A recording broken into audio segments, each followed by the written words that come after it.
जो rural road concrete का portion है वो 5% तक है कंक्रीट पेवमेंट कंस्ट्रक्शन में, रिजिड पेवमेंट का। तो जिस हिसाब से आप देखेंगे कि हम रिजिड पेवमेंट क्यों प्रेफर करते हैं, तो जहाँ पे कि सॉइल का सीबीआर कम होता है, जैसे कि ब्लैक कॉटन सॉइल होता है, तो वहाँ पे रिजिड पेवमेंट वर्क करेगा, आपका बिटुमिनस पेवमेंट नहीं कर पाएगा। ठीक है, तो इसके लिए वहाँ पे, और जहाँ पे कि वाटर लॉगिंग होता है वो प्रॉब्लम है, क्योंकि बिटुमिनस का प्रॉब्लम है कि जैसे ही पानी आता है तो वो ख़राब हो जाती है, तो उसमें कंक्रीट सड़क चलती है। और तीसरा ये है कि अर्बनाइजेशन ऑफ रोड्स, जहाँ पे कि आपका आबादी है, ठीक है ना, तो वहाँ पे अभी रूरल रोड्स में कंस्ट्रक्ट कर रहे हैं। ठीक है, तो स्टार्ट करते हैं इसके बेसिक कंपोनेंट से। तो बेसिकली इसका सबग्रेड है।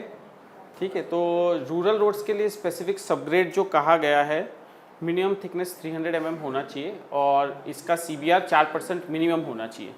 अगर ये नहीं है तो इसको आपको स्टेबलाइज करना पड़ेगा। ठीक है, फिर उसके बाद में आ जाते हैं, सबग्रेड हो गया, उसके बाद में नेक्स्ट आ जाता है सबबेस, जो कि स्पेसिफाइड है हमारा GSB हो सकता है, या फिर एक WBM ग्रेड 3 हो सकता है, या DLC हो सकता है, ये लेयर में आप डाल सकते हैं। तो बेसिकली इनका जो फंक्शन है सब बेस का, वो सपोर्ट प्रोवाइड करता है आपके PQC को। ठीक है, उसके बाद में ऊपर आ जाते हैं, जो लेयर है वो है टॉप लेयर, जो कि आपकी PQC है, पेवमेंट क्वालिटी कंक्रीट। ठीक है, इसको टॉप वेयरिंग कोर्स कहते हैं कंक्रीट पेवमेंट का, और इसके 2 ग्रेडिंग है, M30 और M40, जो कि रूरल रोड्स में M30 स्पेसिफाइड है और M40 हाईवेज के लिए स्पेसिफाइड है। अब आप बता सकते हैं कि ये जॉइंट्स जो है वो हम क्यों प्रोवाइड करते हैं? आप में से कोई, हम कंक्रीट पेवमेंट में जॉइंट्स क्यों प्रोवाइड करते हैं? कोई क्रैक्स को प्रिवेंट करने के लिए। ठीक है, ठीक है, सही है। तो ये जो बेसिकली है, हम इसके अंदर में 2 टाइप के जॉइंट्स आते हैं, ट्रांसवर्स जॉइंट आते हैं और लॉन्जिट्यूडनल जॉइंट आते हैं। तो ट्रांसवर्स जॉइंट पे हम डबल बार प्रोवाइड करते हैं, जो कि लोड ट्रांसफ़र में प्रोवाइड करते हैं। रूरल रोड में जब 200 mm से थिकनेस ऊपर है तभी आएगा डबल बार, और कंस्ट्रक्शन जॉइंट पे प्रोवाइड होता है। 200 mm के ऊपर हमें डबल बार चाहिए होगा, उसके बिलो जो है एग्रीगेट इंटरलॉक ही काम करेगा।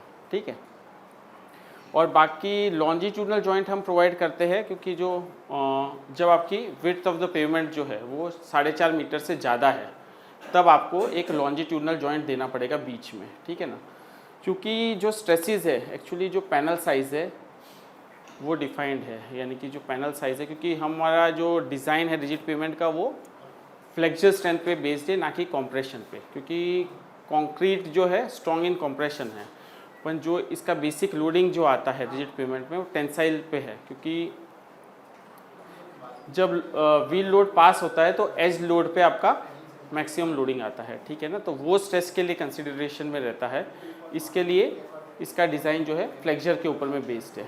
ठीक है, फिर आ जाते हैं ट्रांसवर्स जॉइंट, लॉन्जिट्यूडनल जॉइंट, जिसमें हम टाई बार प्रोवाइड करते हैं, जो कि डिफॉर्म टाई बार्स होते हैं, 12 से 18 mm डायमीटर हो सकता है, डिपेंडिंग अपॉन आप हाईवेज में 18 तक आता है, बाकी नॉर्मल आप 10 से भी स्टार्ट कर सकते हैं। उसका डिज़ाइन होता है, तो मेरे ख्याल से यतीन ने कवर कर लिया होगा वो पूरा डिज़ाइन का पार्ट। ठीक है, उसके बाद में आ जाते हैं, जैसे ही हमारा कंस्ट्रक्शन हो गया यानी PQC का, तो हम जॉइंट्स प्रोवाइड करते हैं। तो जो इनिशियल जॉइंट जो देते हैं वो विदिन 24 आवर्स देते हैं हम। ठीक है, जो कि 8 से वो डिपेंड करेगा आपके टेम्परेचर पे, यानी कि आप समर्स में आपको जल्दी काट सकते हैं कंक्रीट को, यानी कि आप 6 to 8 आवर्स में काट सकते हैं, और विंटर में वो टाइम बढ़ेगा, क्योंकि सेटिंग टाइम आपका कंक्रीट का बढ़ेगा। ठीक है, तो इस हिसाब से वो बढ़ेगा। ठीक है, उसके बाद में हम जो है क्योरिंग करते हैं कंक्रीट का, और टेक्सचरिंग हम प्रोवाइड करते हैं, ट्रांसवर्स टेक्सचरिंग, जो कि आप प्रोवाइड करते हैं स्किड रेजिस्टेंस के लिए। ठीक है, तो ये हो गए बेसिक कंपोनेंट्स आपके रिजिड पेवमेंट के। फिर आ जाते हैं डिज़ाइन जो है सबग्रेड। तो जो सबग्रेड है बेसिकली ये आपका फाउंडेशन है आपके कंक्रीट पेवमेंट का, जो कि मॉडुलस ऑफ सबग्रेड रिएक्शन, जैसे हम बिटुमिनस पेमेंट का डिज़ाइन करते हैं तो उसके अंदर CBR पे डिज़ाइन होता है, पर आपका जो रिजिड पेमेंट है वो मॉडुलस ऑफ सबग्रेड रिएक्शन पे बेस्ड है। तो वो क्या है, तो ये थियरी है उसके ऊपर में कि आपका जो स्लैब है, वेस्टरगार्ड थियरी है, जिसके अंदर में बताया गया है कि आपका जो स्लैब है वो इनफाइनाइट जो है वो एक सॉइल पे रेस्ट कर रहा है।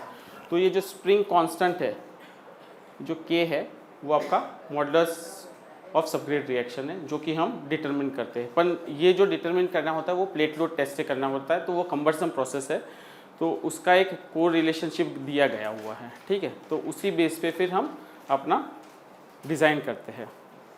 और जो सबग्रेड है वो आपको एक यूनिफॉर्म और स्टेबल सपोर्ट देता है, और बता दिया मैंने जैसे कि मिनिमम CBR आपका 4% होना चाहिए आपका सबग्रेड का for rural roads, low volume roads. Sub base का क्लासिफिकेशन है, 2 CBR पे भी आप कर सकते हैं। हाँ, 2 CBR पे भी कर सकते हैं सर। 2 CBR है यानी कि आपका ब्लैक कॉटन सॉइल है, तो बेसिकली उसके अंदर में आपको एक क्या स्टेबलाइज करना पड़ेगा, या फिर आपको एक सैंड का लेयर देना पड़ेगा 100 to 150 mm का सेपरेशन लेयर जैसा है, ठीक है ना। क्योंकि उस अगर आप उसमें डालेंगे तो कंक्रीट पेमेंट भी क्रैक करेगा। ऐसा नहीं कि कंक्रीट पेमेंट चल जाएगा उस पर, अगर वो ट्रीटमेंट नहीं दिया गया तो फिर आपका प्रॉब्लम है। ऐसे बहुत सारे इसमें हुआ गया है। जो आपका क्वेश्चन है, बिहार में भी हम देख रहे थे, उन लोग DPR में उन लोग कुछ देखते नहीं, बस डिज़ाइन जो भी है बस 200 mm का थिकनेस डाल देना है, नीचे कोई भी सॉइल की आपकी प्रॉपर्टीज़ देखी नहीं और वो कर दिया। तो उस तरीके से फिर कंक्रीट पेमेंट भी फेल हो जाएगा उसमें, अगर एक प्रॉपर ट्रीटमेंट नहीं दिया गया तो फिर वो आपका कंक्रीट पेमेंट भी उसमें चलेगा नहीं। तो 2% CBR पे भी आप डिज़ाइन कर सकते हैं, ठीक है ना। पर आप उसको अपग्रेड कर देंगे बेसिकली, तो 4% बाय मैकेनिक आपका क्या कहते हैं लाइम स्टेबलाइजेशन है या सीमेंट स्टेबलाइजेशन है, तो वो बेटर रहेगा यानी कि, ठीक है ना। तो ये सब बेस टाइप से उसको क्लासीफाई किया गया है based on the different CVPD। Traffic यानी 50 CVPD है, तो 75 mm का हमारा WBM ग्रेड 3 या WMM हो सकता है, DLC आप प्रोवाइड करेंगे, और नीचे GSB रहेगा। जहाँ पे एग्रीगेट की शॉर्टेज है तो वहाँ पे आप ये जो है 150 mm का आप सीमेंट लाइम स्टेबलाइजेशन भी यूज़ कर सकते हैं। जहाँ पे मार्जिनल एग्रीगेट्स नहीं है तो वो भी आप यूज़ करके आप कर सकते हैं, उस टाइप का भी प्रोविज़न है। सिमिलरली आपका ट्रैफिक जब 50 to 150 CVPD है तो उसका थिकनेस 75 वही सेम है, और जब आपका CVPD जब ट्रैफिक ज़्यादा हो जाता है तो उसके अंदर में थिकनेस जो है वो बढ़ गया है। देखेंगे आप 150 mm WBM ग्रेड 3 या DLC या ये रहेगा, ठीक है। तो ये क्लासिफिकेशन दिया गया है according to different traffic conditions पे, ठीक है ना। जैसे कि इसका ऑल्टरनेट भी, जैसे ये नहीं है जहाँ पे एग्रीगेट का शॉर्टेज है, तो दूसरा ऑल्टरनेटिव आपका ये है सीमेंटिशियस यानी सीमेंटिशियस लेयर डालेंगे आप, और उसके ऊपर में ग्रेनुलर लेयर डालेंगे 100 mm का, ठीक है ना। तो ये क्लासिफिकेशन है डिफरेंट सब बेस का। तो बेसिक पर्पस आपका GSB का एक्सप्लेन कर दिया, पर फिर मैं लूँगा कि जो है ड्रेनेज प्रोवाइड करना है, क्योंकि जो भी पानी साइड से आएगा वो निकलना चाहिए, ठीक है ना। बेसिकली उसका पर्पस यही है, GSB का प्रोविज़न इसके लिए रखा गया है, ठीक है। और वो आपके सबग्रेड को सपोर्ट स्टेबिलिटी भी प्रोवाइड करता है ऊपर में, और उसका जो परमेबिलिटी है, जो आपका परमेबिलिटी है वो 300 मीटर्स पर डे होना चाहिए यानी कि, ठीक है। और मिनिमम थिकनेस मैंने बता ही दिया है 100 mm है, ठीक है। मैं इसके डिटेल में नहीं जाऊंगा क्योंकि मेरे ख्याल से ये सब कवर हो चुका है डिटेल में। अब आ जाते हैं ड्राई लीन कंक्रीट। ये लेयर जो है DLC की जो लेयर करते हैं, आपने देखा होगा ऑल्टरनेट दिया हुआ है, GSB या WBM के ऑल्टरनेट में दिया गया। तो DLC क्या है, एक ज़ीरो स्लम कंक्रीट है, ठीक है, जो कि एक फर्म सपोर्ट प्रोवाइड करता है आपके PQC को, ठीक है। और उसका डिज़ाइन जो है, उसका मैक्सिमम एग्रीगेट साइज़ जो है 25.5 mm है। तो इसकी जो स्ट्रेंथ है वो 10 MP, हाँ, ज़ीरो स्लम रहेगा, यानी कि ये सूखा मिक्स रहेगा पूरा का पूरा। तो इसका डिज़ाइन और जो अभी उसने कवर किया है रोमेल जी ने, वो M40 ग्रेड का, वो डिफरेंस है इसके अंदर में। ये होता है पूरा आपका एग्रीगेट टू सीमेंट रेशियो पे, यानी कि तो 1:15 जो है वो रेशियो मैक्सिमम स्पेसिफाई किया गया है, ठीक है। यानी कि 1 सीमेंट और 15 एग्रीगेट, यानी कि 10 mm, 20 mm और सैंड, इसका आप मिक्स बनाएंगे। और ऑप्टिमम मॉइस्चर, जैसे आप सॉइल का निकालते हैं ना CBR, प्रॉक्टर से जैसे करते हैं ऑप्टिमम मॉइस्चर कंटेंट निकालते हैं, तो वैसे ही करना है। इसका ऑप्टिमम मॉइस्चर कंटेंट है तो वो वेरी करता है 5 to 7% के बीच में, ठीक है। तो वो आपको डिज़ाइन करना है। और इसका मिनिमम स्ट्रेंथ जो है वो है आपका 7 डेज में 10 एम्पा। अभी कोड ने रिवाइज किया है, IRC SP49 जो है उसमें 7 एम्पीयर किया गया है, जो कि ताकि हमें इतनी हाई स्ट्रेंथ की ज़रूरत नहीं है। इसके लिए आपको 7 एम्पीयर भी चल जाएगा। हाईवेज के अंदर में भी वही कर रहे हैं, ठीक है। 7 एम्पा का आपका लेके चल रहे हैं, ठीक है। तो इसके अंदर में जो मिनिमम सीमेंट कंटेंट स्पेसिफाइड है वो 150 है। तो आप देखेंगे कि लीन कंक्रीट मिक्स है, जैसे 136 होता है आपका जो लीन कंक्रीट मिक्स है वही है ये, पर इसका डिज़ाइन उससे अलग है क्योंकि लीन कंक्रीट मिक्स में आपका फ्लोइंग रहता है वो, ठीक है ना। पर इसका डिज़ाइन थोड़ा डिफरेंट है, यानी कि ये सूखा मिक्स रहेगा आपका, ठीक है ना। और बताई दिया मैंने वाटर कंटेंट 5 to 7% रहेगा। और ये डालने से पहले आपका GSB को आपको मॉइस्ट करना पड़ेगा, नहीं तो क्योंकि ये सूखी लेयर है, आप नीचे अगर उसको मॉइस्ट नहीं करेंगे GSB को तो वो पानी खींच लेगा ये, ठीक है ना। तो ये ध्यान रखना है। तो DLC का जो है बेसिकली आप जो बिटुमिनस का पेवर आता है उससे भी ले कर सकते हैं, या फिर एक नॉर्मल आप बना के मिक्स उससे भी ले कर सकते हैं, ठीक है। तो ये इसमें दिखाया गया है कि इसको, और इसका कॉम्पैक्शन डिफरेंट है नॉर्मल PQC से। तो इसके अंदर जो कॉम्पैक्शन करते हैं वो आप करते हैं यूजिंग रोलर्स। 80 to 100 kN के आप स्टैटिक रोलर्स लेके या वाइब्रेटरी रोलर्स लेके आप फिनिश करते हैं, जो कि आपको डेंसिटी अचीव करनी है, प्रॉपर डेंसिटी अचीव करनी है, वो आप इसके थ्रू करेंगे, ठीक है। रोलर से आप करेंगे जो कि आपको डेंसिटी अचीव करनी है, ठीक है। आप ये देखेंगे कि हम DLC के अंदर में जॉइंट्स नहीं देते हैं तो उसके अंदर में ऐसे क्रैक्स आते हैं, ठीक है ना। फुल डेप्थ क्रैक्स आ जाएंगे जैसे कि ये है। तो इसको बेसिकली आपको सील करना है, यानी कि आप सीमेंट स्लरी से भी इसको आप फिलअप कर सकते हैं ये फुल डेप्थ क्रैक को, क्योंकि कंक्रीट का एक बिहेवियर ऐसा है कि जब क्रैक के ऊपर आपने कंक्रीट डाली तो वो ऊपर रिफ्लेक्टिव क्रैक ले लेगा, ठीक है ना। तो इसके लिए आपको इसको फिलअप भी करना है, या फिर हम जो प्रोवाइड करते हैं पॉलीथीन शीट सेपरेशन मेम्ब्रेन भी प्रोवाइड करते हैं जो 150 माइक्रोन का वो प्रोवाइड करते हैं, तो उससे भी ये सेपरेट आउट हो जाता है, ठीक है ना। तो ये है। फिर आ जाते हैं सेपरेशन मेम्ब्रेन, जो कि एक प्लास्टिक शीट है, हम प्रोवाइड करते हैं दोनों लेयर्स के बीच में, DLC और PQC के बीच में हम ये प्रोवाइड करते हैं। तो बता सकते हैं कि हम क्यों प्रोवाइड करते हैं सेपरेशन मेम्ब्रेन? Anybody can?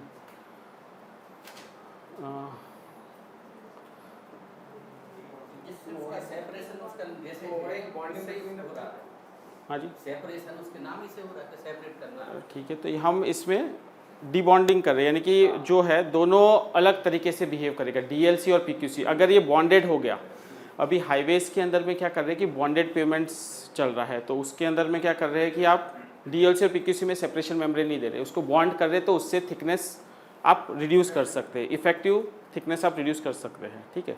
पर रूरल रोड्स के अंदर में अभी बेसिकली आप DLC डालते हैं, फिर सेपरेशन मेम्ब्रेन डालेंगे, जहाँ पे कि हैवी ट्रैफिक जिस एरिया में है तो उसके अंदर में आप लेंगे, ठीक है ना।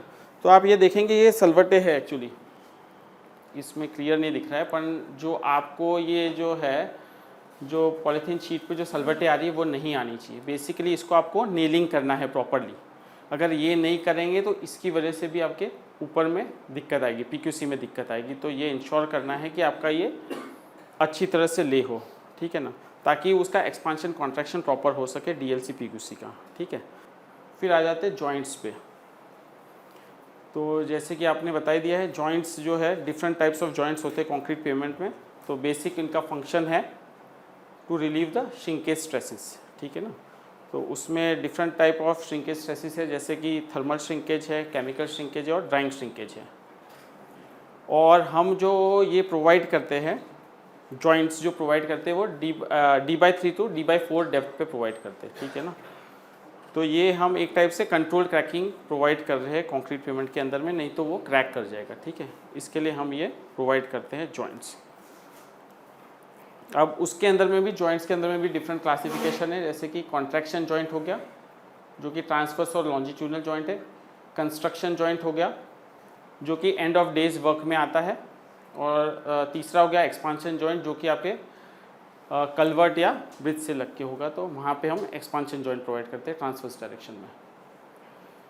तो बेसिकली आप देखेंगे जो कॉन्ट्रैक्शन जॉइंट है, जो सॉ कट करना है आपको, सॉ कट मशीन से करना है, ठीक है ना, और बेसिकली इसे हमें करना है विद इन 24 आवर्स, ठीक है। तो बेसिकली आप देखेंगे ये आपका अगर जब आप D/3 टू D/4 पे प्रॉपर कट करेंगे तो एक क्रैक इंड्यूस्ड होता है नीचे में, ठीक है ना, तो उससे कि हर एक स्लैब इंडिविजुअल हो गए उस हिसाब से, पर ये हर क्रैक के नीचे नहीं जाएगा, ठीक है ना, हर एक क्रैक के नीचे नहीं जाएगा, पर ये प्रोवाइड करने से जहाँ पे भी स्ट्रेसेस ज़्यादा आएगा तो वो ऑटोमेटिकली ले लेगा, ये जो है इंड्यूस क्रैकिंग जो है वो नीचे में ले लेगा कंक्रीट के अंदर में। तो इस पे काफ़ी ध्यान देना है, क्योंकि हमारा जो मैक्सिमम रिजिड पेमेंट का कंस्ट्रक्शन है उसके अंदर में इनिशियल कंस्ट्रक्शन स्टेज पे नहीं ध्यान देते, इसकी वजह से काफ़ी दिक्कत आ रही है, ना कि क्योंकि उसकी लाइफ 20 ईयर्स से रूरल रोड्स के लिए, और बाकी अगर हाईवेज़ की देखी जाए तो 30 ईयर्स है, ठीक है। तो इसका कंस्ट्रक्शन प्रॉपर तरीके से होगा तो वो लाइफ उसकी सस्टेन रहेगी। तो आप जैसे कि मैं एक एग्जांपल भी दे सकता हूँ, मरीन ड्राइव जो कि मुंबई अगर आपने विजिट किया होगा तो उसके अंदर में आप देखेंगे 70 ईयर्स चला वो, ठीक है ना, 70 ईयर्स विदाउट एनी मेंटेनेंस, उसके बाद में उसको रिहेबिलिटेट किया गया, तो उसका कंस्ट्रक्शन इतनी अच्छी तरह, और वो भी रिगरस कंडीशन है, मराइन कंडीशंस, तो उसके अंदर में वो अच्छी तरह से चला है। तो इसके लिए कंस्ट्रक्शन के टाइम पे ध्यान दिया गया तो फिर आपका कंक्रीट पेमेंट बहुत बढ़िया तरीके से चलेगा। अब आ जाते हैं कंस्ट्रक्शन बट जॉइंट, ठीक है। तो बेसिकली जब आपका एंड ऑफ डेज वर्क होता है तो आप प्रोवाइड करते हैं, ये इसको कहते हैं बल्क हेड कहते हैं, जिसके अंदर में आप डॉवेल बार प्रोवाइड करते हैं, ठीक है ना। अगर आपका 200 mm का थिकनेस है, नॉर्मल रूरल रोड्स में आप डबल बार नहीं प्रोवाइड करते अप टू 200 mm थिकनेस, पर जब आपका 200 mm का थिकनेस है तो आपका आएगा इस पर डबल बार आएगा, ठीक है ना। तो डबल बार क्या करता है, एक स्लैब से दूसरे स्लैब पे आपका लोड ट्रांसफ़र करता है, और इसके अंदर में ये प्लास्टिक शीट भी प्रोवाइड होती है। तो प्लास्टिक शीटिंग से उसका एक्सपांशन और कॉन्ट्रैक्शन अच्छी तरीके से हो सकता है, ठीक है।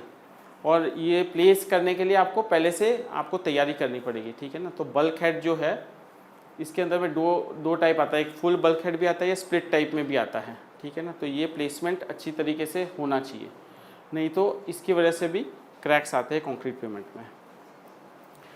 और ये दूसरा देखेंगे कि आप लॉन्जिट्यूडनल बट जॉइंट है, अगर आप एक एक लेन कंस्ट्रक्ट कर रहे हैं जैसे कि, ठीक है ना, तो टाई बार फिर आएगा आपका, तो इसको लॉन्जिट्यूडनल बट जॉइंट कहेंगे जो आता है, ठीक है। अब आ जाते हैं एक्सपांशन जॉइंट। तो बेसिकली एक्सपांशन जॉइंट हम कहाँ प्रोवाइड करते हैं, जब आता है आपका कलवर्ट आ गया, ब्रिज आ गया, तो उसके ऊपर में आप एक्सपांशन जॉइंट प्रोवाइड करते हैं, और it's a but type joint, यानी कि फुल डेप्थ जॉइंट रहता है ये, यानी कि, ठीक है ना। तो इसके अंदर में जो है हम एक कॉम्प्रेसिबल डिबॉन्डिंग वो आती स्ट्रिप आती है, जो कि एक्सपांशन उसका यानी कि जो उसकी थिकनेस है वो 20 mm रहती है, ठीक है ना। और ऊपर से आपको 25 mm छोड़ना पड़ेगा, क्योंकि ऊपर में आप सीलेंट फिल करेंगे, जो भी आपके पास सीलेंट है उस हिसाब से, ठीक है ना। तो जहाँ पे इसके अंदर में विड्थ इसके लिए ज़्यादा रखी गई है क्योंकि आपका वेयर एंड टियर आपका ज़्यादा होगा एक्सपांशन जॉइंट पे, ठीक है ना। तो इसके लिए, और अगर ये प्रॉपर तरीके से नहीं प्रोवाइड किया गया तो आपका ब्लो अप होता है कंक्रीट पेमेंट में, यानी कि आपकी स्लैब उखड़ के ऊपर आ जाएगी, ठीक है ना। अगर इसके अंदर में कोई भी एग्रीगेट या, तो इसके लिए वो सब बेसिक बहुत सारी चीज़ें जो कि ध्यान रखना है। अब आ जाते हैं लोड ट्रांसफ़र जॉइंट, जैसे कि मैंने बताया, यानी कि आपका जो है एग्रीगेट इंटरलॉक कब वर्क करता है, जब आपका 200 mm का थिकनेस है तो हम जॉइंट्स नहीं प्रोवाइड करते हैं। तो एग्रीगेट इंटरलॉक में ये शेयर में अपने आप जो हमने डेप्थ ऑफ क्रैक दिया है D/3 टू D/4, तो वो ऑटोमेटिकली उसको वाइडन करके करेंगे तो आपका उसमें वर्क करेगा, एग्रीगेट इंटरलॉक पे ही वर्क कर जाएगा, क्योंकि इतना लोडिंग नहीं है। पर जैसे ही हम जब लोडिंग ज़्यादा हो जाता है तो हमको प्रोवाइड करना है डॉवेल बार, ठीक है। तो डॉवेल बार अगर नहीं प्रोवाइडेड होगा तो क्या होगा, आपका डिफ्लेक्शन ज़्यादा होगा स्लैब में, जब हाई ट्रैफिक है तो उसके हिसाब से आप देखेंगे कि एक स्लैब से दूसरे स्लैब पे कोई भी लोड नहीं जा रहा है, तो उसके ऊपर में डिफ्लेक्शन ज़्यादा आएगा, तो उसकी वजह से भी दिक्कत आएगी, ठीक है ना। तो इसी के लिए जब हम डॉवेल बार प्रोवाइड करते हैं तो लोड ट्रांसफ़र एफिशिएंसी आपकी 100% हो जाती है, जो कि हम FWD से भी मेजर कर सकते हैं, फॉलिंग वेट डिफ्लेक्टोमीटर से ये मेजर कर सकते हैं कंक्रीट पेमेंट के अंदर में। अब आ जाते हैं, अगर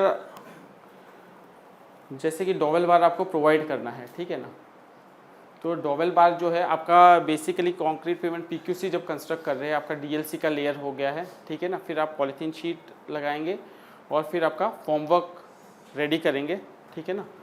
और फिर आप चेयर्स लगाएंगे, 4.5 मीटर पे जो है चेयर्स लगानी है और उस पर आपको एंकरिंग करना है, ठीक है ना। क्योंकि अगर ये एंकरिंग नहीं करेंगे तो डॉवेल बार आगे पीछे चले जाएंगे। तो बेसिकली आपको ये एंकर करना पड़ेगा, यानी कि ये सब आपको प्रिकॉशंस लेने की, यानी आपको क्या करना है फील्ड में, यानी कि तो आप देखेंगे कि जब आप डॉवेल बार चेयर्स पे लगाएंगे, इसको चेयर कहते हैं, तो ये बनवानी पड़ेगी आपको। ये आपकी 8 mm to 10 mm डायमीटर्स के बार्स लेके आपको एक चेयर बनानी पड़ेगी। ये देखिए जिस चेयर पे है उस पे रखा गया है।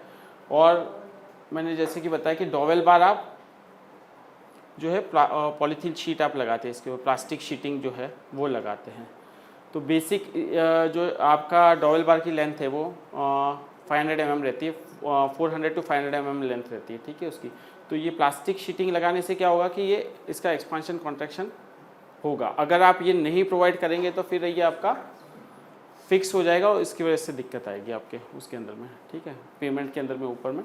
तो बेसिकली 60% आपका डॉवेल बार कवर रहता है प्लास्टिक शीटिंग से। और इस हाँ करते थे हाँ जी, उसको वो करते थे जैसे पहले बताया गया हम डबल बार में। हाँ, तो वन एंड को उसको कैप चढ़ाते थे, कैप चढ़ाना, और एक बिल्कुल फिक्स कर देते थे, उसे खुला रखते थे। हाँ खुला रख। तो ये इतना खुला हो गया ना, ये इतना तो कंक्रीट में चला गया जी, और इतना जो है वो प्लास्टिक शीटिंग में हो गया। तो जब स्ट्रेस आएगा तो वो आपका अप एंड डाउन मूवमेंट होगा, यानी कि इसके अंदर में जो है जो ट्रांसलेशन मूवमेंट है वो इसकी वजह से होगा, ठीक है ना। इसके अंदर में हम कॉर्क भी प्रोवाइड करते हैं इसके जो इस साइड में है अंदर में, ताकि जब जो थ्रस्ट आएगा वो ले सके, ठीक है ना। अगर वो नहीं प्रोवाइड करेंगे तो वो कंक्रीट को आपको ब्रेक कर देगा वो, ठीक है ना।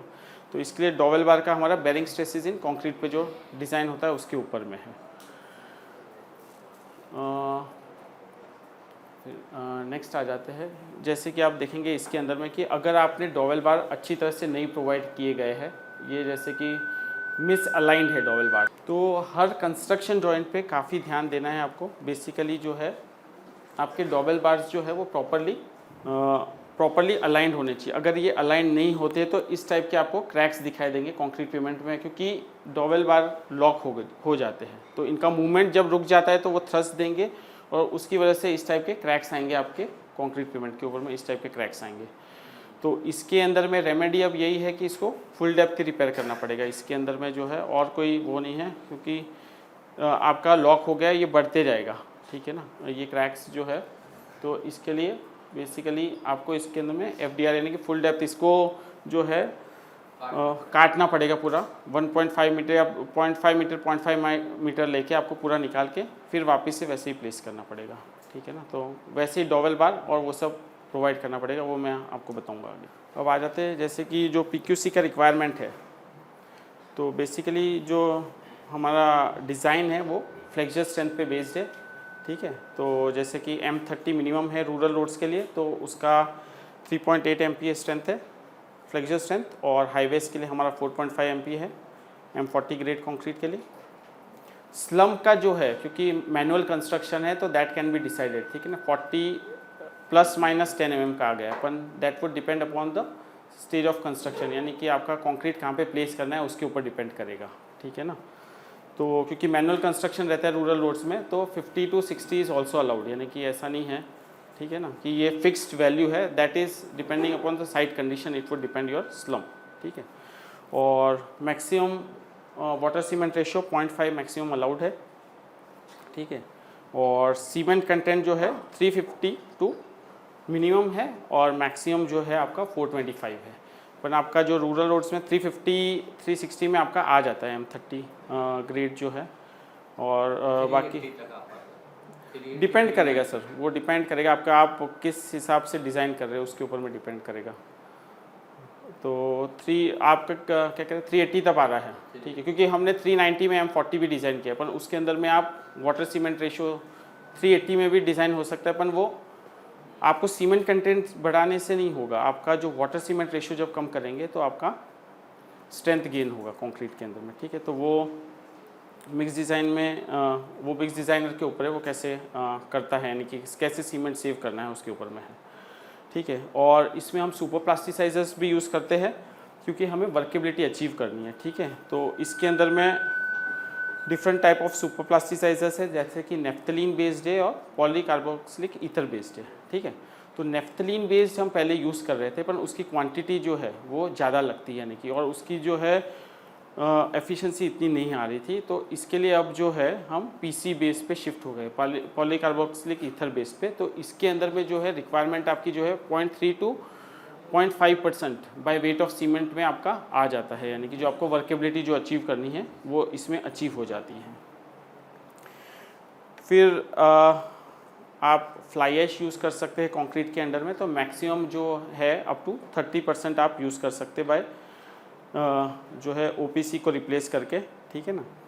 और ground granulated blast furnace slag, ये भी एक अभी नया मटेरियल जो कि स्टील इंडस्ट्री का ही मटेरियल है, ठीक है ना, जो कि यूज़ कर रहे हैं। तो ये स्टील प्लांट के आसपास, जैसे fly ash thermal power plant के आसपास यूज़ करना है 100 किलोमीटर्स के अंदर, वैसे ही GGBFS भी मटेरियल है, क्योंकि सीमेंट सबसे हाईली कहते हैं कि मोस्ट CO2 एमिशन सबसे ज़्यादा है इसका। तो इसके लिए अभी GGBFS पे भी हम जा रहे हैं कि GGBFS यूज़ करके हम सीमेंट कंटेंट कम कर सकें। अब आ जाते हैं हम कंस्ट्रक्शन ऑफ कंक्रीट रोड। तो हम जो रूरल रोड्स के अंदर हम करते हैं तो वो बेसिकली सेमी मैकेनाइज कंस्ट्रक्शन है, ठीक है ना। तो बेसिकली सेमी मैकेनाइज कंस्ट्रक्शन क्या है उसके ऊपर में हम जाएंगे। तो placement of tie bar, double bar और प्लास्टिक शीट जो हम प्रोवाइड करते हैं। तो आप देखेंगे अगर आपके लेन, जैसे कि आप टाई बार प्रोवाइड कर रहे हैं, तो इसके अंदर में हम पेंट कर रहे हैं, बिटुमिनस पेंट कर रहे हैं। तो बता सकता है यानी कि हमको पेंट करने की क्या ज़रूरत है इसको। बेसिकली हम सेंटर में इसको पेंट कर रहे हैं।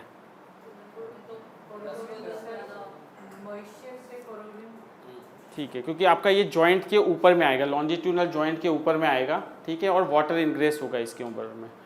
तो वो वाटर इनग्रेस प्रिवेंट करने के लिए आप बिटुमिनस से आप इसको वो करेंगे, ठीक है ना, कोट करेंगे उतना पोर्शन, ताकि वो आपका करोड ना हो, ठीक है। तो वो सेंटर में आप उसको प्रोवाइड करेंगे। और बेसिकली डबल बार और टाई बार जो है वो सेंटर ऑफ द स्लैब में प्रोवाइड होता है।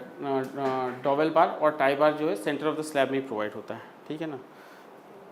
तो इसका आप देखेंगे अलाइनमेंट कैसा है कि फॉर्म वर्क के ऊपर में हम टाई बार इंसर्ट करते हैं, जबकि इस तरीके से इंसर्ट करेंगे अगर आप दोनों साइड कर रहे हैं, ठीक है ना, या एक साइड में कर रहे हैं फॉर्म वर्क पे तो इस तरीके से करेंगे, फिर दूसरे साइड पे आप कंस्ट्रक्शन करेंगे, यानी कि, ठीक है।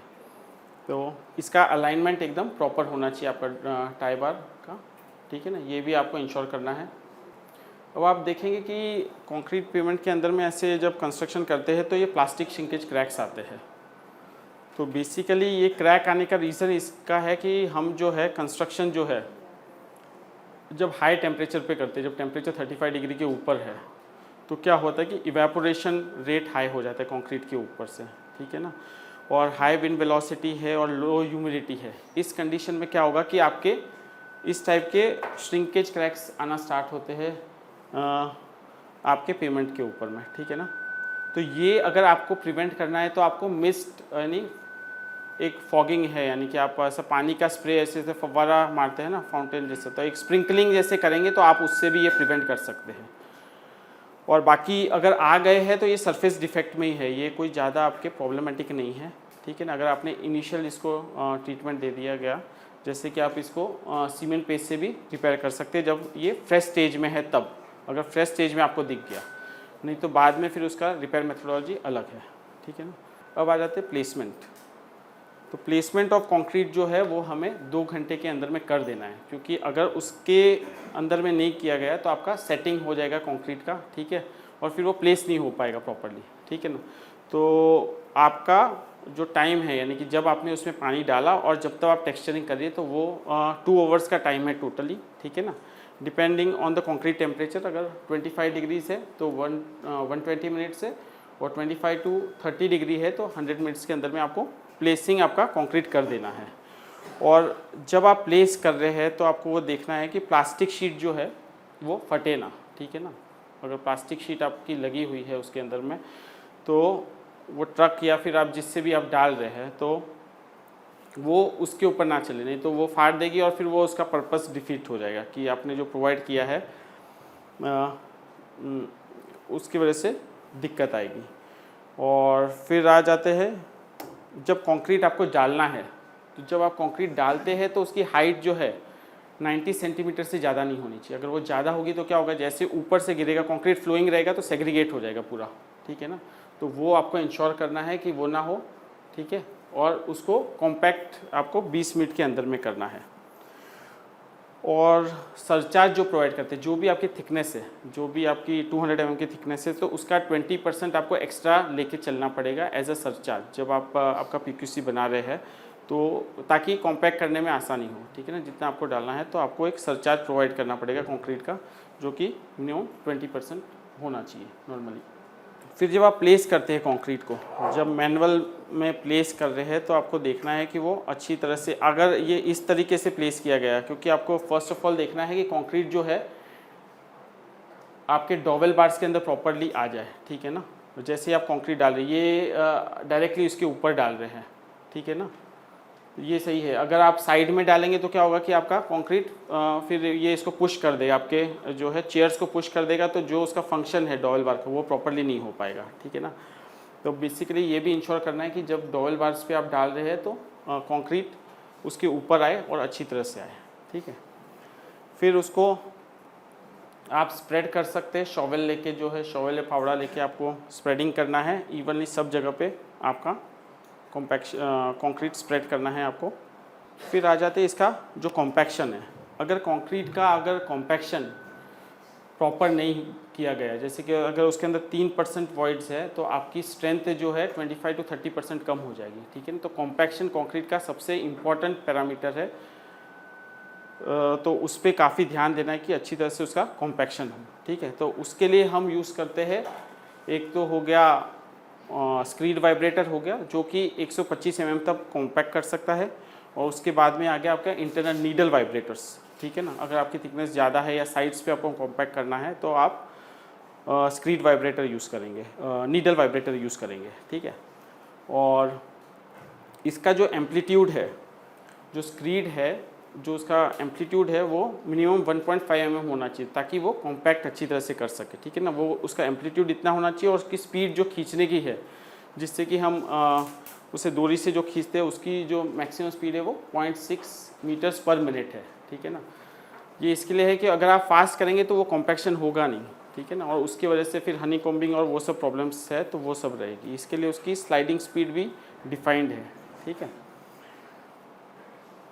और ज़्यादा वाइब्रेशन भी नहीं करना है कंक्रीट को, अगर ज़्यादा वाइब्रेशन करेंगे तो भी प्रॉब्लम्स आएगी उसमें, ठीक है ना।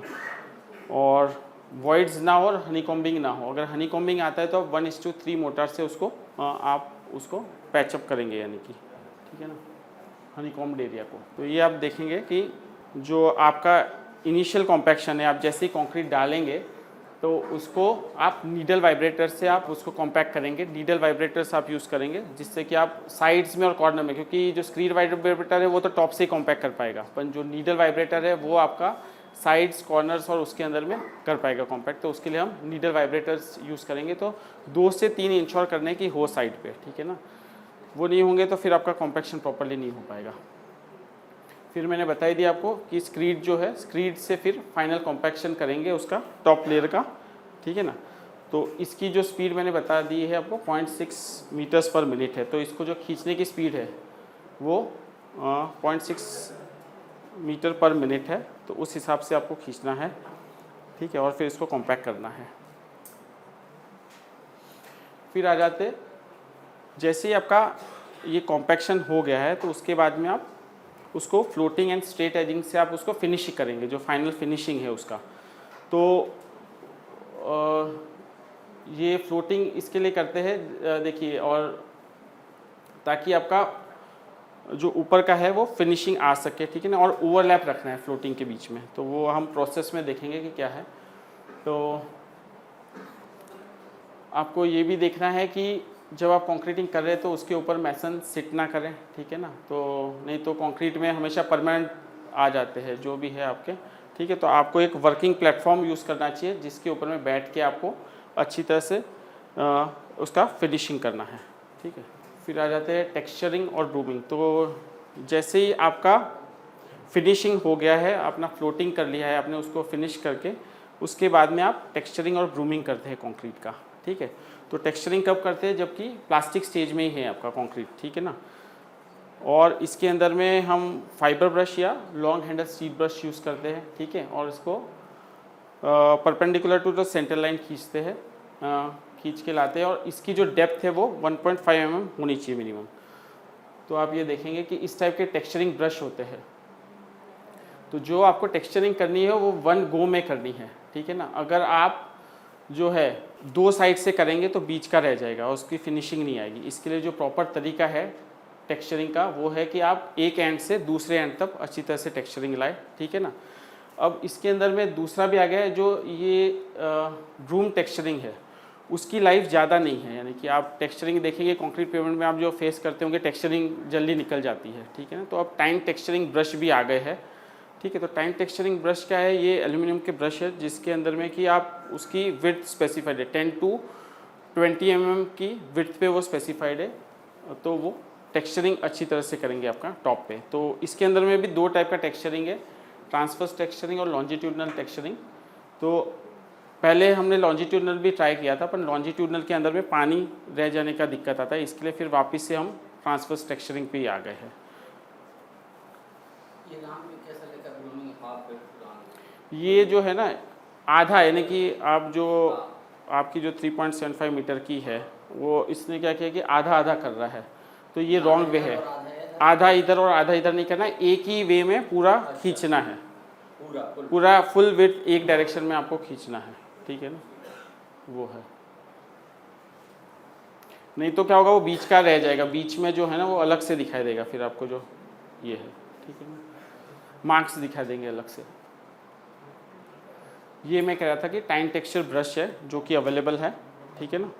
तो इसके अंदर में आप देखेंगे कि ये स्पेसिंग है इसका 10 to 20 mm के बीच में रैंडम स्पेसिंग है जिसके बीच में प्रोवाइड करते हैं, ठीक है ना। तो ये टेक्सचरिंग इसकी लाइफ ज़्यादा है कंपेयर टू आपकी ब्रश टेक्सचर जो आपका ब्रूम टेक्सचरिंग है उससे, ठीक है ना। तो बेसिकली ये अडॉप्ट करने से आपका टेक्सचरिंग की लाइफ बढ़ जाती है और आपका जो स्किड रेजिस्टेंस पेमेंट का वो बढ़ जाता है, काफ़ी अच्छा हो जाता है। फिर आ जाते हैं क्योरिंग के ऊपर में।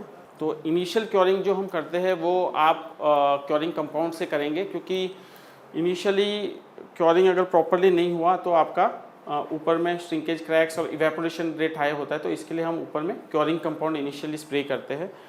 तो वो एल्यूमिनाइज रिफ्लेक्टिव कंपाउंड टाइप का भी आता है, ठीक है ना। डिफरेंट टाइप्स ऑफ जो है क्योरिंग कंपाउंड है, वैक्स बेस्ड आता है, वाटर बेस्ड आता है, तो आप वो यूज़ कर सकते हैं, ठीक है ना।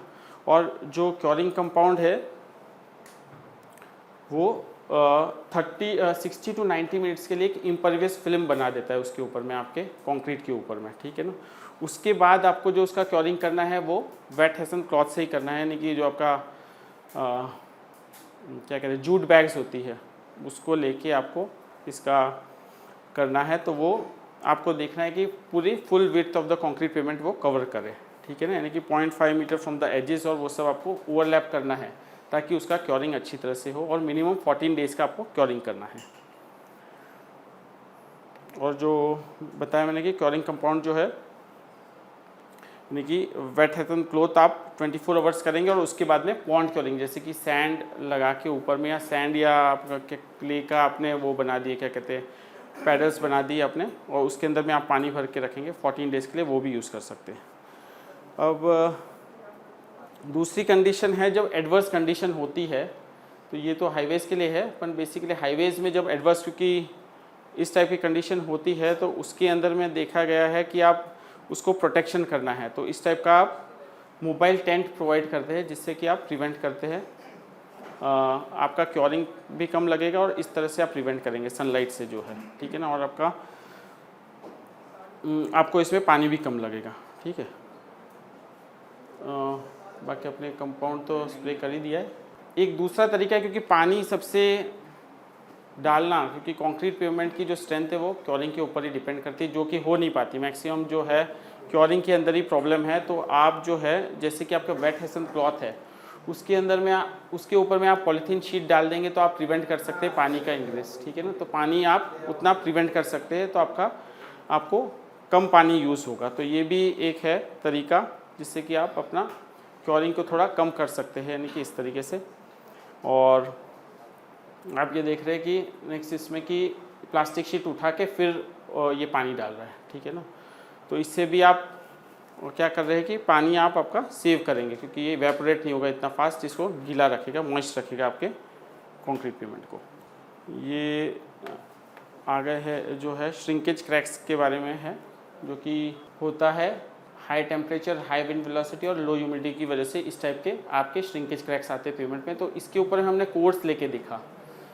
तो बेसिकली इसकी जो डेप्थ है, क्रैक की डेप्थ है वो 10 to 20 mm तक रहती है। जो अगर मैक्सिमम डेप्थ जो है 20 mm तक रहती है, तो वो डिपेंड करेगा यानी कि कंडीशंस पे, ठीक है। तो वो इतने सीवियर नहीं है, तो बेसिकली इसको आपको सील कर देना है, ठीक है। लो विस्कोसिटी रेजिन आता है इपॉक्सी मटेरियल, जिससे कि आप इसको सील कर सकते हैं, ठीक है। ट्रांसवर्स जॉइंट मैंने बता ही दिया है आपको। तो ये विंडो है ट्रांसवर्स जॉइंट की, जो इनिशियल जॉइंट कट देते हैं, यानी कि क्योरिंग हो गया है आपका, जो क्योरिंग से पहले जो है आपका इनिशियल जो कट देना है आपको। अगर आप ये जल्दी दे देंगे तो आप देखेंगे कि एक रेवलिंग यानी कि जो है ब्रेक हो जाता है आपका एज, वो होगा, ठीक है ना। और जब आप प्रॉपर टाइम पे कट करेंगे तो वो ग्रूव प्रॉपर रहेगा। और अगर उसको लेट काटा तो उसके बाजू में एक क्रैक आ जाएगा कंक्रीट पेमेंट के अंदर में, ठीक है। तो ये जो आते हैं क्योंकि आपका ड्राइंग श्रिंकेज स्ट्रेसेस जब बढ़ जाते हैं, तो इसकी वजह से आपका इसको जो है उसके ऊपर में आपका जॉइंट कटिंग निर्भर करता है, ठीक है ना। तो इसके अंदर में टाइम इन्फ्लुएंस करता है based on the environmental factors and the mix design के ऊपर में आपका कि जॉइंट कब कटेगा, ठीक है ना। अगर फ्लाई ऐश बेस्ड है तो आपका लेट कटेगा थोड़ा जॉइंट, और नॉर्मल है तो वो पहले कटेगा। कितना पीरियड रहता है जिसके बीच कट जाना चाहिए? नहीं, विदिन 24 आवर्स काटना है आपको, ठीक है ना। 8 to 10 आवर्स के बीच में आप काट देंगे तो फिर आपका प्रॉपर रहेगा, यानी कि 8 to 10 आवर्स के बीच में इनिशियल कट देना है। जो इनिशियल कट है वो 3 to 5 mm विड्थ का रहेगा, जो आप प्रोवाइड करते हैं D/3 to D/4 डेप्थ तक। ये आप देखेंगे कि जब आप लेट जॉइंट कटिंग करेंगे तो इस टाइप के आपके ट्रांसवर्स क्रैक आ जाते हैं आपके कंक्रीट पेमेंट के ऊपर में, ठीक है ना। तो इसके लिए आपको आपका जॉइंट कटिंग प्रॉपर टाइम पे करना है, नहीं तो फिर इस टाइप के आपके ट्रांसवर्स क्रैक आ जाएंगे आपके जॉइंट पे, ठीक है। अब कभी कभी क्या होता है, वो जॉइंट जो कट करने वाला, तो वो जॉइंट देखिए आप इसके अंदर में इसने जॉइंट प्रॉपर कट से ऊपर से दिखाने के लिए कट किया है, बाद में कट किया है जो भी है, तो फिर इस टाइप के आपका जिगजैग क्रैक आ जाएगा आपका जो है फुल डेप्थ। तो ये भी फिर ये क्रैक जो है फुल डेप्थ ट्रांसवर्स क्रैक आता है इसके अंदर में, ठीक है ना। तो इसके लिए जॉइंट कटिंग काफ़ी इंपॉर्टेंट पैरामीटर है कंक्रीट पेमेंट के अंदर में। तो आप इनिशियली इसके अंदर में क्रैक्स रोक सकते हैं। फिर जब आपने इम्प्रॉपर तरीके से जॉइंट कट किया है, ठीक है ना, तो इस टाइप का आपका स्पालिंग आ जाता है। स्पालिंग जो डिज़ाइन ऑफ रिजिड पेमेंट है वो 3 इस पर, अभी हमारा जो डिज़ाइन है वो फटीग क्राइटेरिया लेके करता है, ठीक है। पर उसके जो मॉडल्स बने हुए हैं वो 3 मॉडल्स है। एक तो फटीग, एक तो क्रैकिंग मॉडल है, सेकेंडली फॉल्टिंग मॉडल है, और तीसरा है स्पालिंग मॉडल, ठीक है। जो कि पैरामीटर यूज़ होता है SDM 4, जो आप मेंटेनेंस स्ट्रेटजी के अंदर यूज़ करते हैं, तो उसके अंदर में यूज़ होता है वो मॉडल्स है। तो हमें ये जो स्पालिंग है, अगर आपका जॉइंट प्रॉपर कट नहीं है तो फिर वो ब्रेकिंग एज होने लगेगा, ठीक है ना। आपका कंक्रीट जो है साइड से ब्रेक होने लगेगा, ठीक है। तो उसको हम स्पालिंग कहते हैं, ठीक है ना। और अगर आपने जॉइंट अच्छी तरीके से कट किया है तो आप देखेंगे कि प्रॉपर जॉइंट कटिंग से कोई स्पालिंग नहीं आएगी आपके पेमेंट के अंदर में। तो ये आ जाते हैं जॉइंट डिटेल्स पे। तो बेसिकली जो है आपका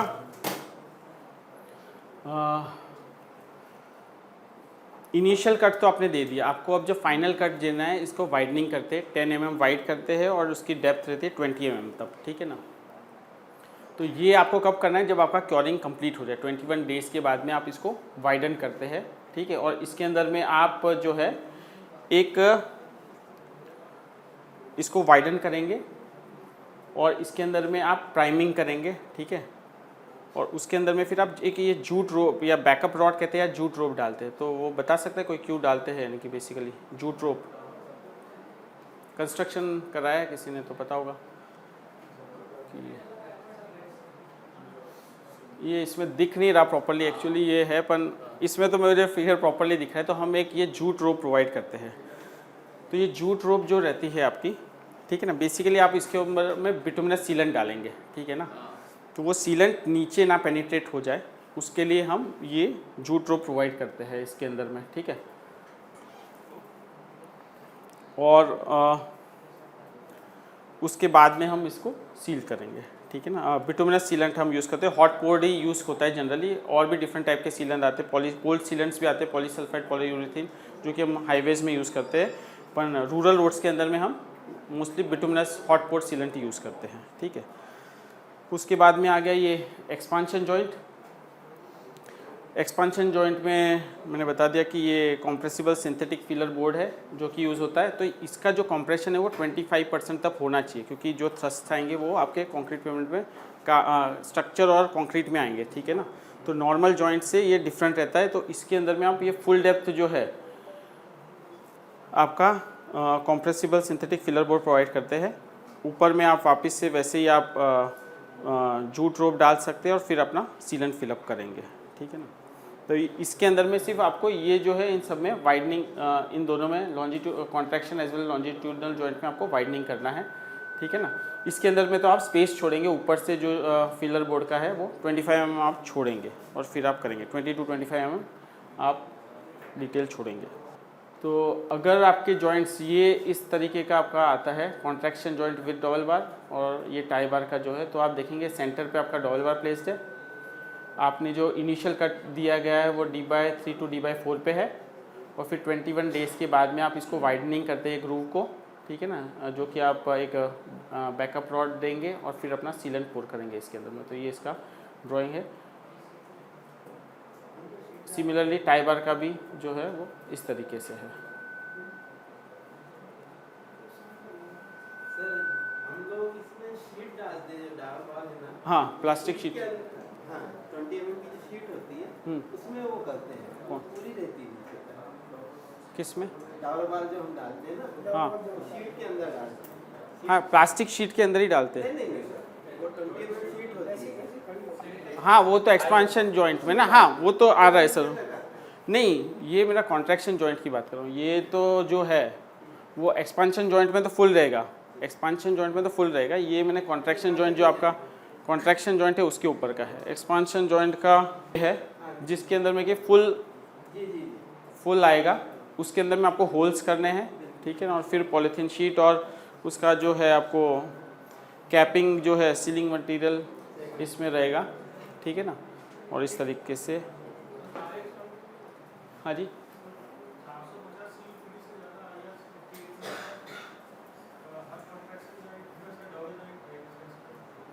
क्या कह रहे हैं, हर एक, हाँ हर एक हाईवेज के अंदर में जो है 450 कमर्शियल नहीं, आप रूरल रोड्स में भी जब आपका है, जो आपकी थिकनेस 200 mm के ऊपर है तब आपको डबल बार प्रोवाइड करना है, ठीक है ना। पर हाँ जी हाँ हर 4.5 मीटर पे आपका डबल बार आएगा। क्या कह रहे हैं? 32 पे लेते हैं सर,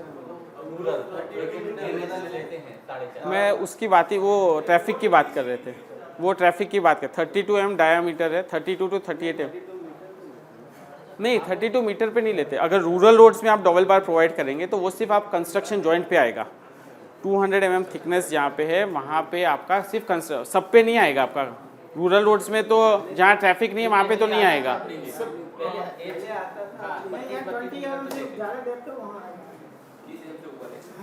20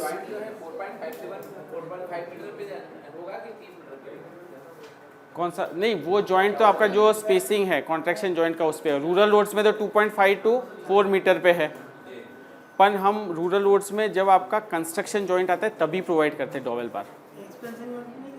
नहीं एक्सपांशन जॉइंट पे तो प्रोवाइड करना ही है डबल बार आपको, कंस्ट्रक्शन कॉन्ट्रैक्शन जॉइंट पे नहीं आएगा आपका, ठीक है ना। कॉन्ट्रैक्शन जॉइंट पे वही आएगा जब आपका थिकनेस 200 mm से ज़्यादा है, जब आपका CVPD ज़्यादा है तब आपका आएगा, वो डिज़ाइन उस पर बेस्ड होगा। पर मोस्टली रूरल रोड्स में आप कंस्ट्रक्शन जॉइंट पे प्रोवाइड करते हैं। कंस्ट्रक्शन जॉइंट वो होता है जो कि एंड ऑफ डेज वर्क होता है, जब आप कंक्रीट छोड़ रहे हैं तो उस पर आप डबल बार प्रोवाइड करेंगे। 25 mm डायमीटर का आप डबल बार दे सकते हैं, 400 mm लेंथ, और स्पेसिंग उसका 300 mm सेंटर टू सेंटर आप स्पेसिंग पे रख सकते हैं, ठीक है ना। एक्सपांशन जॉइंट मैंने बता ही दिया, जैसे कि ये आएगा आपके सिर्फ आपके कल्वर्ट्स या ब्रिजेस, जब कोई सब स्ट्रक्चर से आपका कंक्रीट पेमेंट मिलता है तब आप प्रोवाइड करते हैं। और बेसिकली इस पर काफ़ी वेयर एंड टियर होता है, तो इसके लिए इसका थिकनेस आपका ज़्यादा है, 20 mm का थिकनेस है। और इसका कॉम्प्रेसिबल जो होना चाहिए वो 25, जो सिंथेटिक बोर्ड का कॉम्प्रेसिबिलिटी है वो 25% से ज़्यादा होना चाहिए। अगर ये नहीं होता है जैसे कि, तो क्या होता है कि अब जब जैसे थ्रस्ट आएगा तो आपकी स्लैब उखड़ जाएगी, तो उसके अंदर में ब्लो अप आ सकता है, ठीक है ना। तो ये हो गया एक्सपांशन जॉइंट का डिटेल्स। अब आपका जो है इनिशियल कट तो आपने कर दिया, उसके बाद में आपका आ गया आपका जब फाइनल कट करते हैं तो आप उसको वाइडन करते हैं, ये ग्रूव को आप वाइडन करते हैं। तो इनिशियल जो ग्रूव है वो 3 to 5 mm का है, अब इसको आपको 10 mm तक वाइड करना है। तो ब्लेड लगा के आप उसको ग्रूव को वाइडन करेंगे। ये है 20 mm तक वाइडन करना है आपको। विड्थ जो है उसकी 10 mm है और जो डेप्थ है उसकी 20 mm तक, क्योंकि उतना ही आप सीलेंट, ये देखिए इसमें फिगर दिख नहीं रहा एक्चुअली, नहीं 1/3 डेप्थ में तो आपने इनिशियल कट दिया गया है। उसके बाद में जो, क्योंकि आप इतना पूरा सीलेंट तो फिलअप नहीं करेंगे ना, जैसे 7 सेंटीमीटर 7 to 8 सेंटीमीटर होता है, नहीं 1 सेंटीमीटर के लिए हाँ 7 to 8 सेंटीमीटर होगा। तो वाइडन हम जो करेंगे वो कितने डेप्थ तक करेंगे? वाइडन 10 mm होगा और मैक्सिमम जो डेप्थ है वो 20 mm। ये पूरा का पूरा वैसे नहीं करना है, जैसे D/3 तब नहीं जाना है, इसको सिर्फ 20 mm तब जाना है आपको, जो मैक्सिमम है 20 to 25 mm, ठीक है ना। ये उतना ही जाना है। ये फिगर इसमें प्रॉपरली नहीं दिख रहा है, नहीं तो इसके अंदर में पूरा फिगर है जो आ जाएगी, जो आपको प्रेजेंटेशन मिलेगा। तो मैक्सिमम जो है 20 mm तक आपकी इसकी डेप्थ रहेगी, ठीक है ना।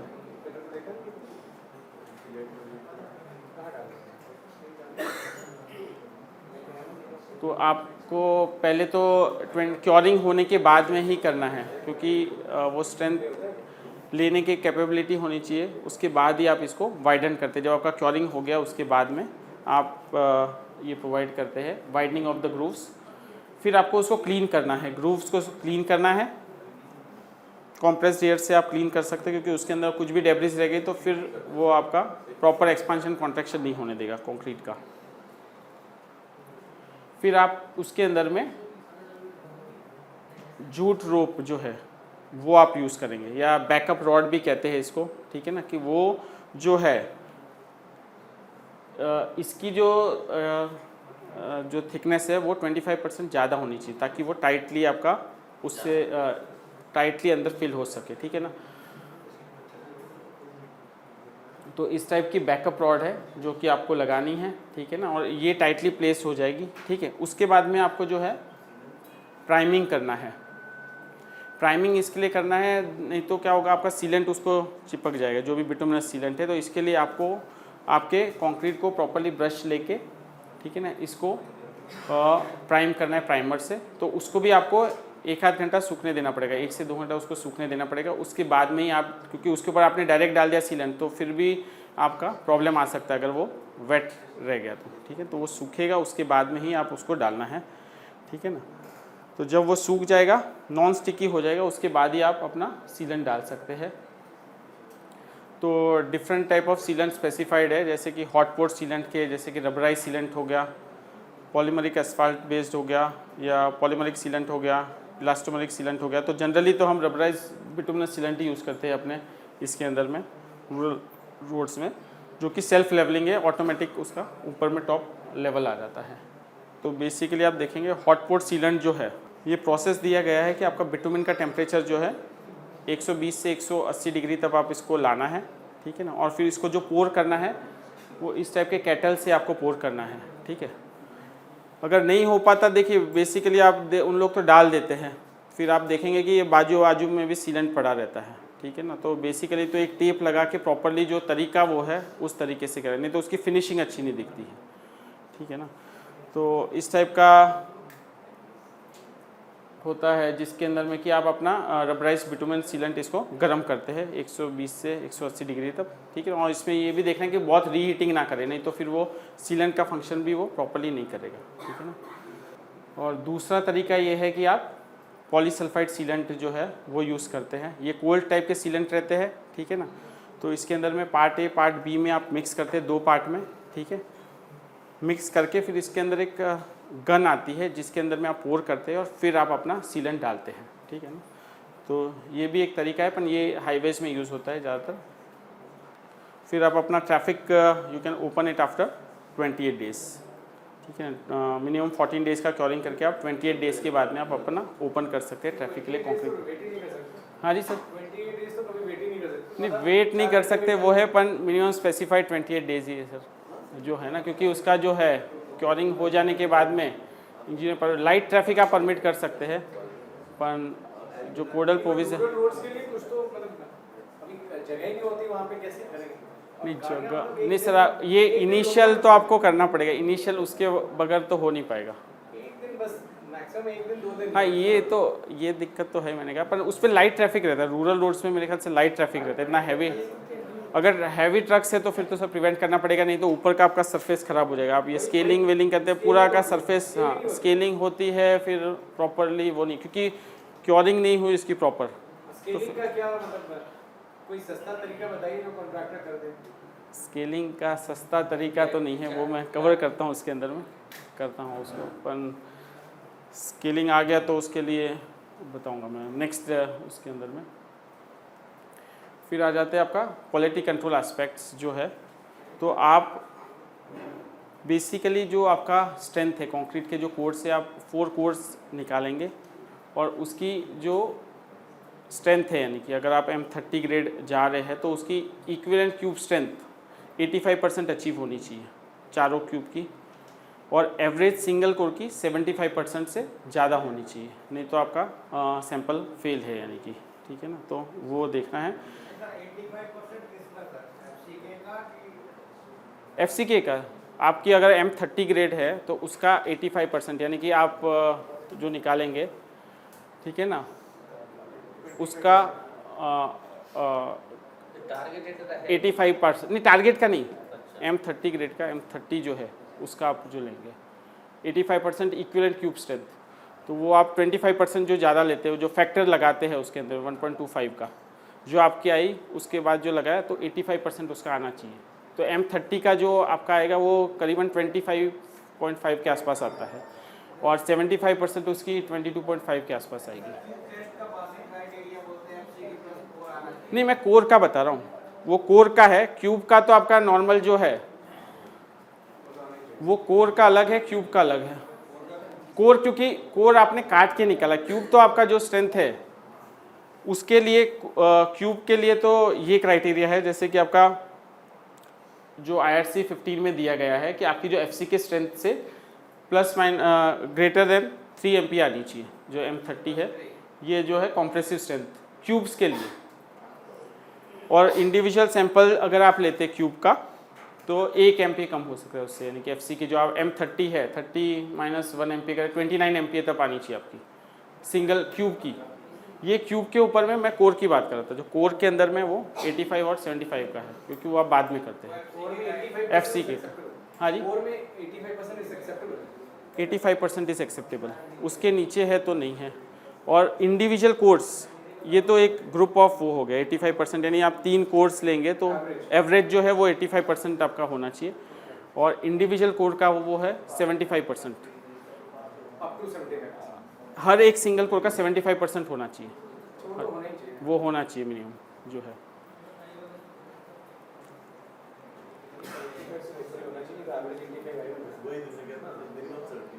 नहीं, फिर मिनिमम 70 इंडिविजुअल कोर का वो वेरी कर सकते हैं, अगर कोई कोर का नहीं आया। एवरेज तो 85 है, 4 कोर का एवरेज 85 है, सिंगल कोर का 75। और जो क्रैक का एक्सेप्टेंस क्राइटेरिया है, तो आप देखेंगे कि अगर उसमें क्रैक आया हुआ है, जैसे कि आपका एक सिंगल लेंथ क्रैक जो है 1500 mm, क्योंकि आपकी विड्थ आपकी होगी जो transverse contraction joint spacing 2.5 metre है, तो 1.5 मीटर तक अगर सिंगल लेंथ क्रैक है तो वो एक्सेप्टेबल नहीं है, अगर ठीक है, और अगर वो हाफ डेप्थ ही क्यों ना हो पर वो एक्सेप्टेबल नहीं है, ठीक है। और अगर क्यूमुलेटिव क्रैक्स है, जैसे कि आपके एक पैनल में जो आप क्रैक लेंथ मेजर करेंगे अगर वो 2 मीटर से ज़्यादा है तो वो भी एक्सेप्टेबल नहीं है, ठीक है। और डेप्थ d/2 से कम हो तब, ठीक है। और अगर आपकी स्लैब में फुल डेप्थ क्रैक है तो दैट इज़ नॉट एक्सेप्टेबल, क्योंकि वो एक टाइप का स्ट्रक्चर फेलियर है। फुल डेप्थ क्रैक तो आपका स्ट्रक्चर फेलियर है। तो ये 3 क्राइटेरिया में आपको स्लैब को रिजेक्ट करना है। ये टॉलरेंस लिमिट दी गई है फॉर डिफरेंट लेयर्स। आपकी सबग्रेड की ±20 mm है, ग्रेनुलर की ±10 mm है, डीएलसी की 6 mm to -15 mm है, पीक्यूसी की जो है ±5 mm तक आप अलाउ कर सकते हैं, ठीक है ना। तो ±5 mm है तब आप अलाउ कर सकते हैं। उसके बाद में अगर थिकनेस में कोई डिफरेंस है, यानी कि 5 mm तक तो आपको कॉन्ट्रैक्टर को 100% पेमेंट करना है। अगर उसकी, क्योंकि ये आप थिकनेस कैसे निकालेंगे, आप कोड्स लेके निकालेंगे, ठीक है। तो अगर कोर में वेरिएशन आपकी कोर से जैसे 6 to 10 mm का वेरिएशन है आपकी थिकनेस से, तो आप 87% उसको करेंगे। उससे ज़्यादा है तो 70% तक है। और अगर 20% से ज़्यादा डेफिशिएंसी है तो देन यू वुड रिजेक्ट, और वो रिकंस्ट्रक्शन के लिए करेगा कॉन्ट्रैक्टर। तो यही है कंस्ट्रक्शन साइट से